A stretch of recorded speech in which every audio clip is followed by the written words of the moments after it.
used in javelin throw. The javelin throw, a sport of power and precision, relies heavily on mathematical principles to maximize distance and accuracy. Let's explore the role of math in the javelin throw. The javelin throw uses math in angle of release. The optimal angle for maximum distance is typically around 30 to 36 degrees. Calculating this angle involves geometry and physics. Speed and trajectory. The speed of the javelin at release and its parabolic trajectory are determined using equations of motion.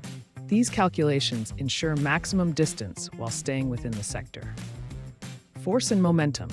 The force applied during the throw and the javelin's momentum involve principles of physics and math, optimizing the athlete's performance. Aerodynamics. The shape and material of the javelin affect its flight.